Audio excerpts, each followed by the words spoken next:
এখন থেকে আপনার প্রিয় সিরিয়ালগুলো ফ্রিতে দেখুন এক্সক্লুসিভলি শুধুমাত্র সান নেক্সটে। এখনই অ্যাপ ডাউনলোড করুন।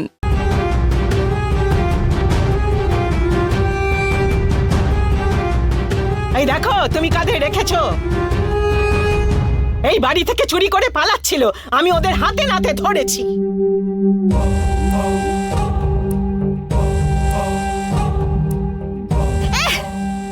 মিথ্যা কথা বলছো কেন? আমরা কোনো চুরি করিনি। মনে হচ্ছে তোমার কোথাও একটা ভুল হচ্ছে। ওদের কথা তুমি একদম বিশ্বাস করো না। এরা এইরকম রূপ নিয়েই ঢোকে।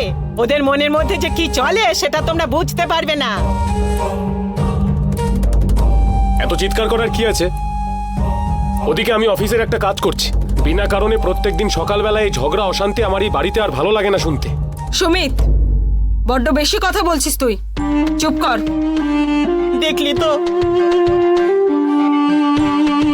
সকাল সকাল আমাকে কি খারাপ কথা বলছে ও। আমার কোনো সম্মানই নেই।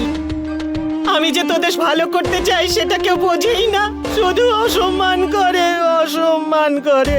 মা, আমি আর এখানে থাকবো না। তুই তো জানিস আমার কত বয়স হয়েছে।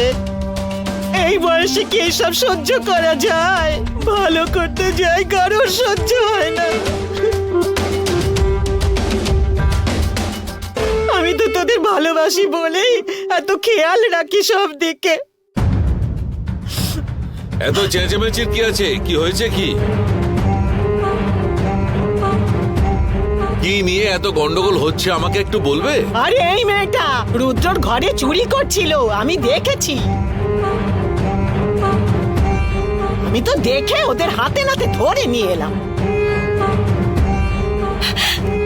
আমার কথা বিশ্বাস করুন, আমি চুরি করতে আসিনি এখানে। তাই নাকি?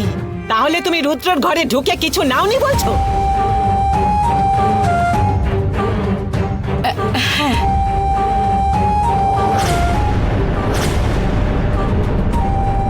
আমি গেছিলাম, কিন্তু আমি দেখেছি তোমাকে চুরি করতে।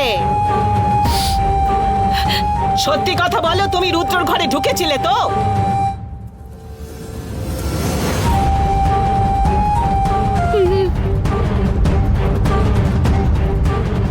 তুমি রুদ্রর ঘরে ঢুকে ড্রয়ার খুলেছো কিনা?